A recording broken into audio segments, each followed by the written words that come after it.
When somebody knows a subject really well, you can't fool them. It's like somebody going to Vietnam and somebody pretending to have gone to Vietnam. They quickly can go, "Oh, you're full of shit." You know what I mean? Hey, Tom here, Flip Anything USA. Got a special guest here, Spencer Cornelia. He is one of the most probably famous fake guru killers. I know you and I know CoffeeZilla, but you're my favorite. Very kind and nice, and just a good guy. So welcome, I Spencer. appreciate it. There's not many of us. No, It's not really that much of a fun game, calling out bad actors. yeah, I was going to ask you a little bit about that too, and I'll get to that in a bit. But why don't you tell me, where were you born? Where were you raised? Kennesaw, Georgia, outside Atlanta. It's about 30 miles northwest of Atlanta. It's not too far from where the new Truist Park is, where the Braves play. Okay, and you went all the way through high school there? Yep. First 2 years of high school, then my family moved to a lake community about 2 hours outside Atlanta. Hmm. But And then after high school, I left and haven't been back. and what was the goal? Did you go to college? I did. Yeah, I actually played baseball in college. My first year, I played up at a D2 school up in North Carolina. We were nationally ranked. We were real strong. We won our conference. And then I had gotten burnout from baseball, and so I wanted to go play school. So I went to Georgia Southern University and graduated there. Wow, very cool. Baseball was my game for 7 years since, little kid. Okay, so you get through there, decide to go to what was your, major in school? Sport management. Sport management. Okay. And so more like most kids that go to school, their interests change and they go somewhere else. Is that fair to say? What happened to you too? Very much so. Yeah, it's so funny looking back. Like I love sports and I just wanted to be in sports, college athlete, and sport management seemed like the most optimal path. And I appreciate my parents kind of pushing that need for college, but it's just so funny looking back at how dumb of a decision that was. I mean, that is hands down the worst major in the history of the world. Sport management. All that you can do is do internships. So I did an unpaid internship at Florida State University, and then a $500 a month paid internship with the Birmingham Barons, the AA minor league affiliate of the Chicago White Sox. And then after that, I worked for the Houston Rockets, $10 an hour sales job. I got some commission too, which helped. But then I went up to Oakland, and my salary was $33,600 Oh my gosh. in Oakland, California. In Oakland, where that won't even pay for wine every day. I was just getting by, Wow. truly, like to the dollar. Yeah, it's interesting. I know because I put two of my own kids through college, and if you want to be a CPA, I'll tell you what, they romance the hell out of you. That is one of the number one for coming out of them. Probably engineering too, but I don't have any in engineering. But well, that's interesting. So you realized that college really wasn't taking you anywhere, and so let's talk about what got you into. What was your first YouTube video? What was your first? My first one is January 2015. I was in Oakland, California, and I really, really, really did not want to work for someone else the rest of my life. And I really had aspirations of essentially being self-employed. And I'd been watching this platform, YouTube, grow. And I had actually bought a camera in 2013, a Sony camcorder, with the last dollars I had. At $500 a month internship, you only have so many dollars for a camera, right? And so I really wanted to be a YouTuber, like so bad. It was like my dream. In 2015, I said, screw it, I'm going to try it. And so I was taking it, my little Sony camcorder, I think at the time I had like a small Canon, but I was taking it to the gym. And the first video was, the first video was a little skit I made with a girl I was seeing at the time.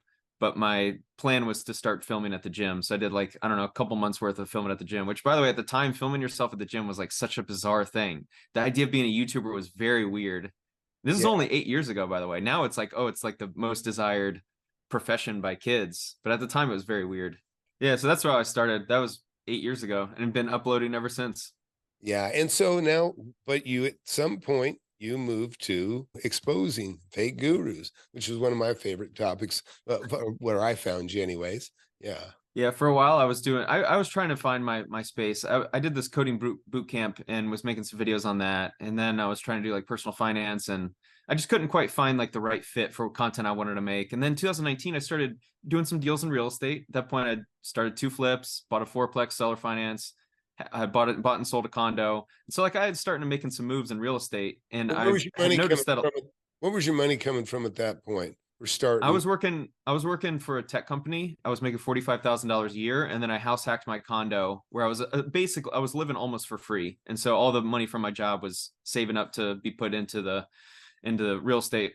But I found that a lot of these shows and what I believed a lot of these seminars, they were incorrectly teaching people how to play the game. And I didn't really care for how the shows presented this because I knew how influential they were for people trying to start flipping houses. They see the show and think it's that glitzy and glamorous. And so my intentions were like, oh, maybe I can expose isn't the right word, but kind of uncover some of the stuff that is wrong about real estate show or the information from shows and popular media.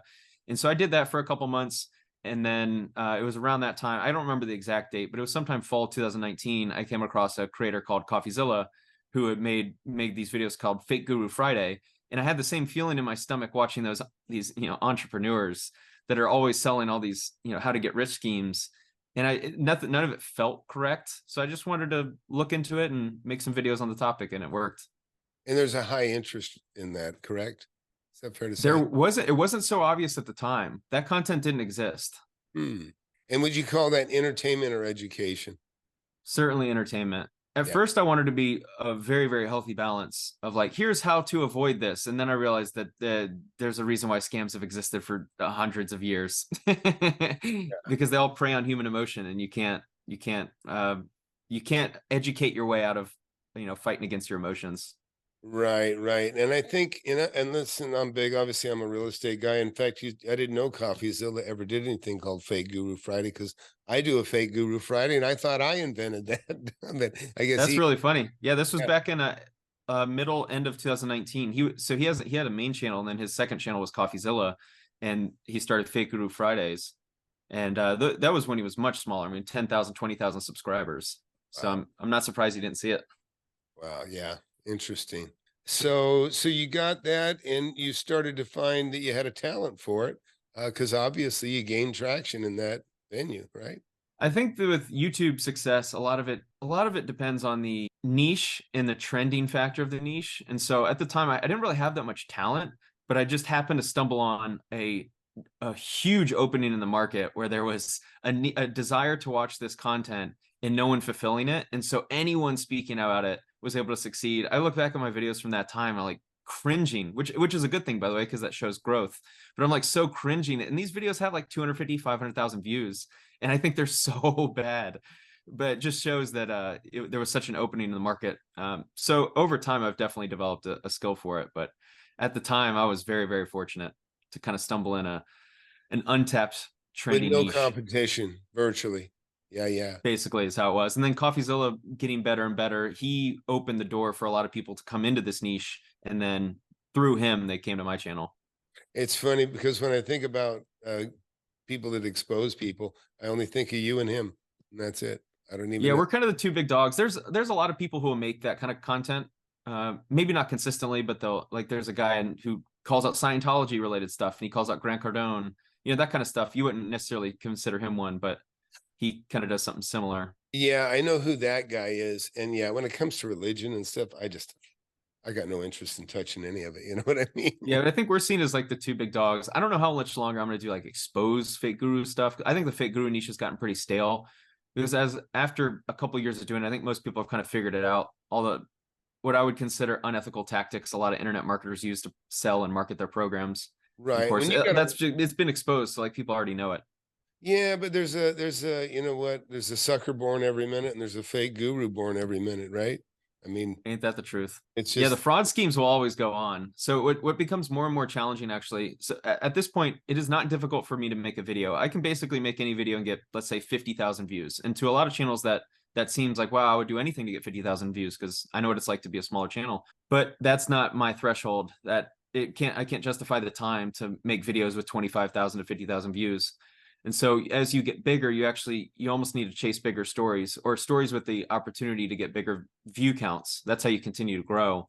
And and so my challenge is finding it's not necessarily like the fake guru always has to get bigger, but the story has to be more entertaining or more interesting or more of an uncovering, or you add different elements. Maybe you show up to their house or something. I would never advise that. But point is that you do something different.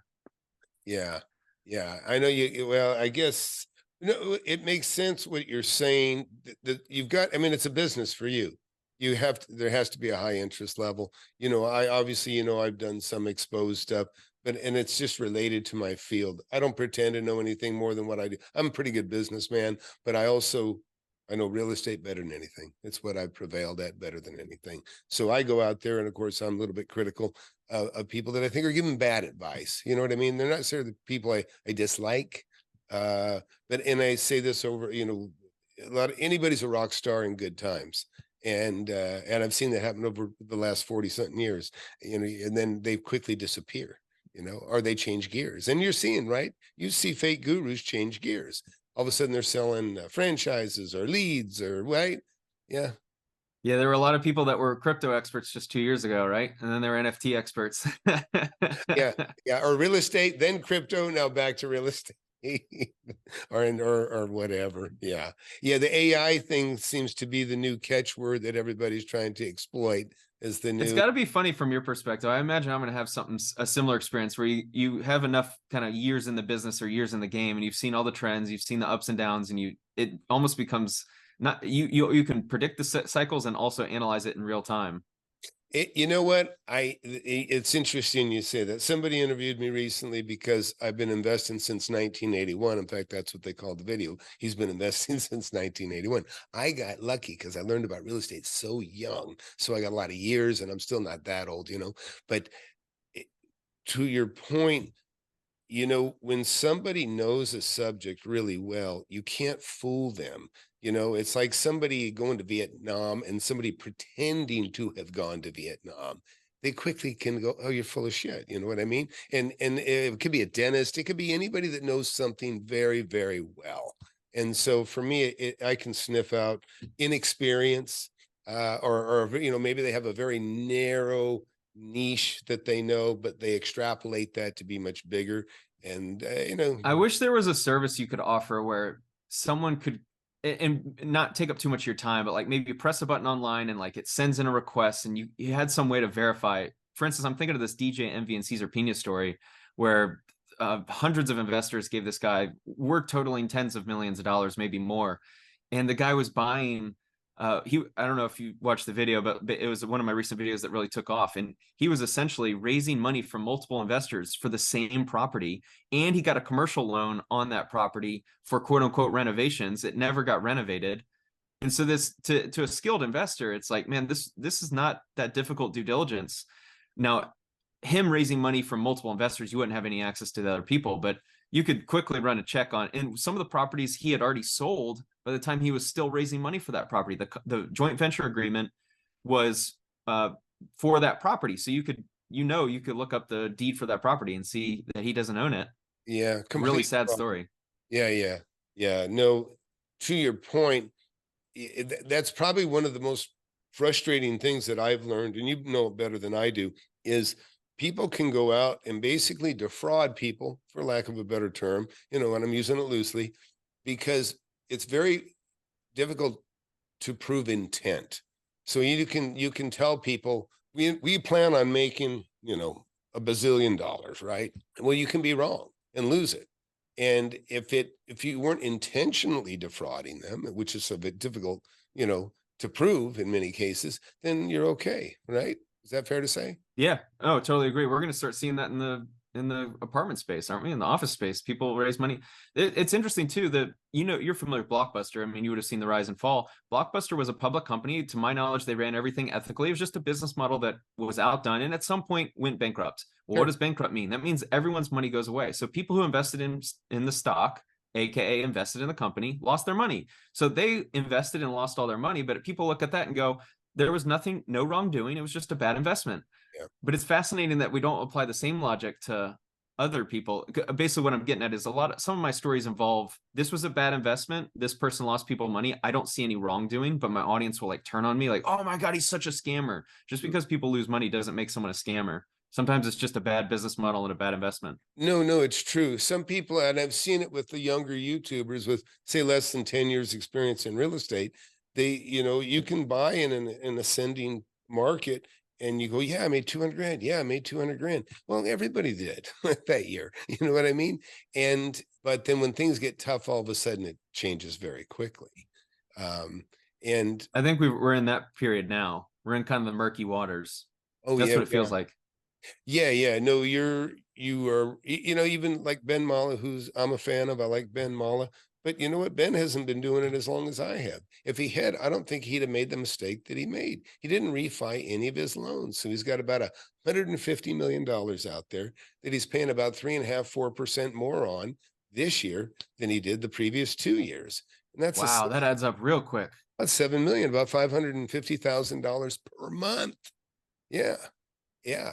And he's honest. He'll tell you, I screwed up and, but it's interesting.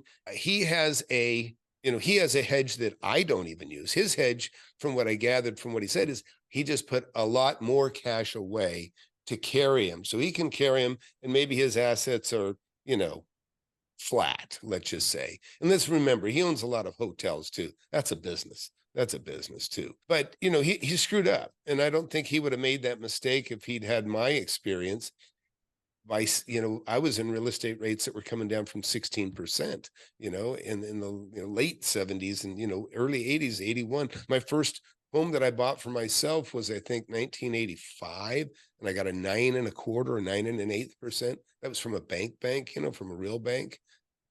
Yeah. Do you feel like you're more patient as you age or as you gain more experience? Do you feel like you're more patient with deals? It's just, I wouldn't even say that it's more patient. I wouldn't say I'm more patient, but I'm very disciplined. I don't buy. Because what my mentality, like now I'm 33 years old. I've noticed that at 25, I was so eager to get every deal. Once I get money, go buy a deal because I just wanted to leave my job. But now I'm starting to see how trends work. If you bought a house in 2007, a great deal in 2007, if you just waited a couple years, and at the moment, a couple years seems like forever. It's infinity in the moment. If you've got money and you're like, I want to invest, if you got to wait 2 years, it seems like forever. But now that we're 15 years out, if you look back, if you just wait 2 years, you could have 4x the returns, or 10x the returns if you just waited 2 years, waited till the bottom hit, and then you invest. Yeah, and so look, I mentor, and I've got all of that kind of experience. So I'll give you an example. I do have properties that I've owned for 20 years. I've got properties that I've owned for 10 years, and I got properties that I've owned for a couple months. In other words, I flip a lot, but I hold on to certain assets for a long time. And there's some, like I made $2.5 million on a single piece of land. Now I paid 200,000 for it. I sold it for 2.85 million. But I held on to it for almost 20 years. The mistake I made was holding on to it for 20 years. I should have sold it for like 1 million or 900,000 as soon as I bought it, because that's what I made. I always make my money on the purchase. I don't buy anything unless it's worth more. So that's a discipline. But to your point, I've been more like a compulsive, obsessive investor. Came from really modest living, poor family. And so I never wanted to be poor. And I think that's probably what drives you, or me. But I have basic math down. I can understand math. I don't buy it unless it's worth more. If things are going well, that's my hedge. Is I'll watch the market. I'll hold on to it while the market goes up. But I can buy in a flat and declining market like I am right now. I closed a house. Technically, I close it tomorrow, Monday, but I paid for it Friday. And I bought a house for 290 that's worth 400,000. And I'll probably do 20,000, maybe at most. Now I bought another house 200 feet away from that house. I bought for 225. That on Zillow shows it's worth 450. Now I got to put 80 grand in that house. So I put 80 grand in that, and I got a house worth maybe 420. This other one, I'm going to put 20,000 in, and maybe I got a house worth 380 to be conservative. So I'll make 60 on the other one. I'll make, more than 100 on the other. But it's a discipline. Those houses, I bought houses in that neighborhood for 190. I bought other properties for 275 and 305. In other words, if the market goes down, I buy for less. If it goes up, I'll pay more. That's the discipline, is always knowing to dump it, and that's why I like to flip. I flip. But you also don't let your emotions drive your decisions, which I think is so key. That's what comes with experience. Yeah. Another thing that's a weird phenomenon, and I've been guilty of it myself, is that when you start to feel unsure and things seem scary, right? People want to pay off their debt. Now, but it's just math. If your debt is low interest, don't pay it off. don't pay it off. Even if you have interest rates that are higher, let me give you an example. You could have, high interest. Let's just say your variable rate went up to 7.5%. Well, now you're afraid and you go, oh, I should pay this off. But no, your cash is more valuable. If you pay that down and then the market continues to go down, then it could be you lose all your equity and your cash, where you might be better off just pay a little bit of cash, pay a little bit of cash to sustain that asset. And that's kind of that's Ben's model, I guess, to a degree. Everything that I own, I've shown you my portfolio to a large degree last time we talked, and everything makes money. I got a lot of equity in everything. And so I could suffer a 50% vacancy and I'd be okay. But it takes time to get there. But again, you can't. Hank Booker was somebody I always admired when I was younger. He was a fireman. Was a fireman 3 or 4 days a week, and then the other 3 days he was a real estate investor. And learn a lot of lessons. He carried a lot of notes. In California, earthquake happened. He had a lot of second trust deeds. Fireplaces fell in, collapsed through the living room, totaled the house. Now the properties weren't worth what was owed on the first trust deed. He lost all the money on the seconds. So things like this, you see, you never forget them, Yeah, that would stick with you.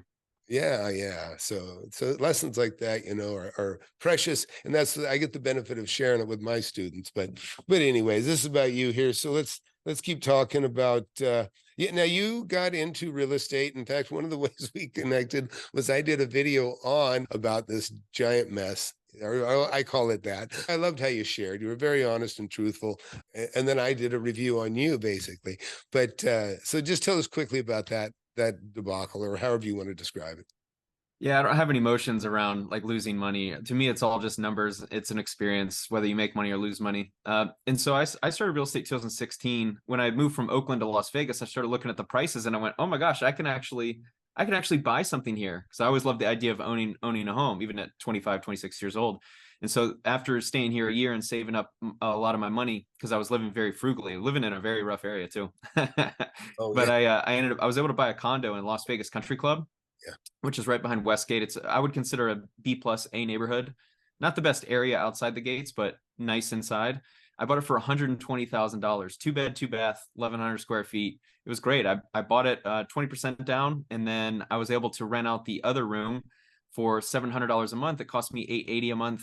So for $180, I was living. I was like, man, Yeah. this is legit. This house hacking thing that started becoming more popular, and so I then started looking at off-market deals because I didn't have that much money. So I started looking at off-market deals, and I ultimately found a fourplex where I bought in late 2019. I bought the fourplex on owner will carry terms, and around that same time, I also bought 2 flips in Cincinnati. The hard money lender only needed $10,000 down payment Hmm. in Cincinnati for each property. That's how I was able to get two going at the same time. And so to keep this in perspective with your career, were you working a job now, or were I you was. exclusively YouTube? So you're doing both now at this point. Yeah.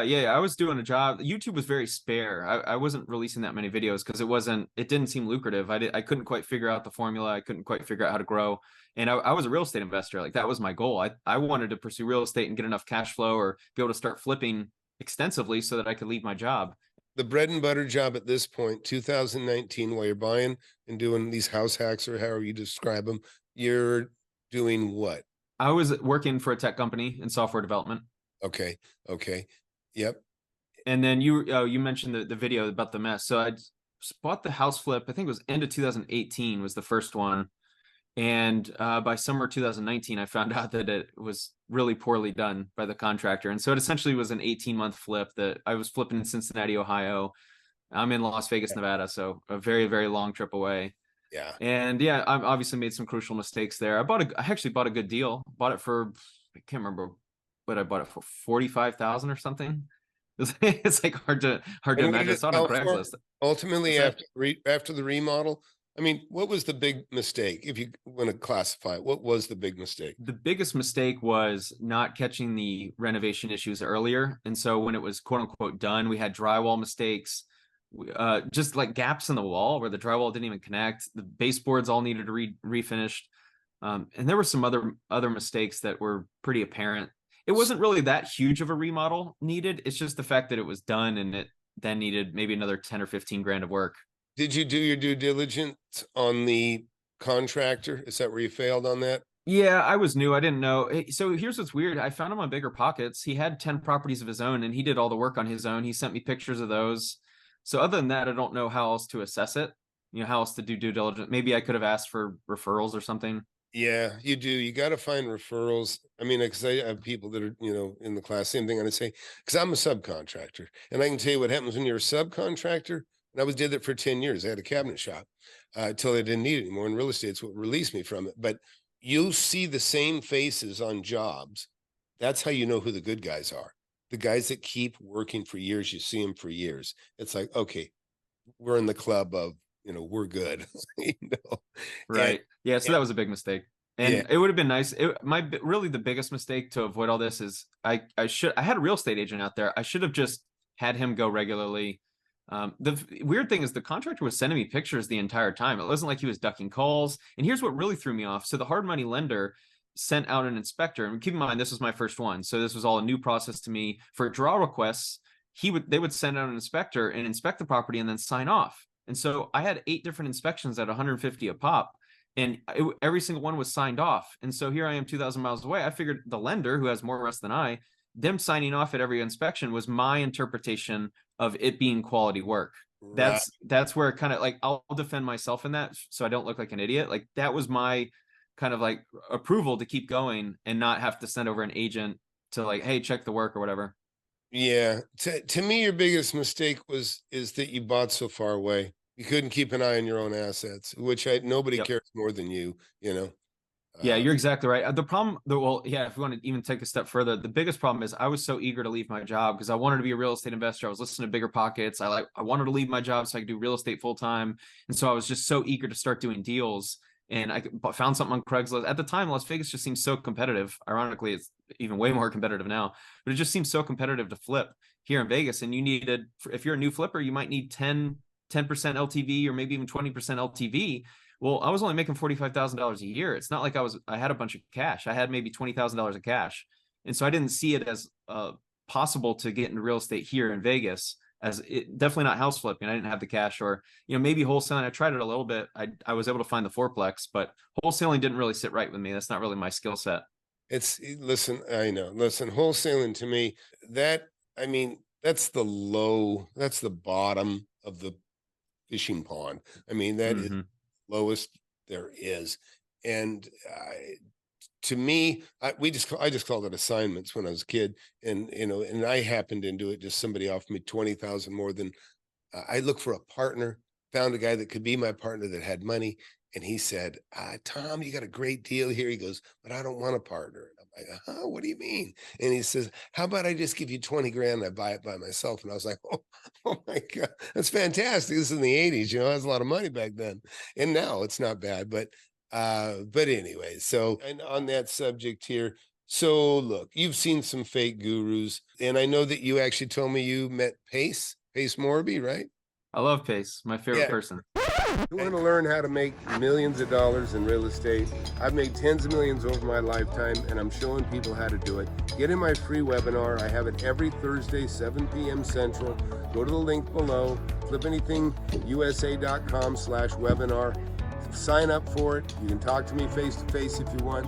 Don't waste any time. Hit that subscribe button, hit that like button. You don't want to miss my channel. I've been doing it for years.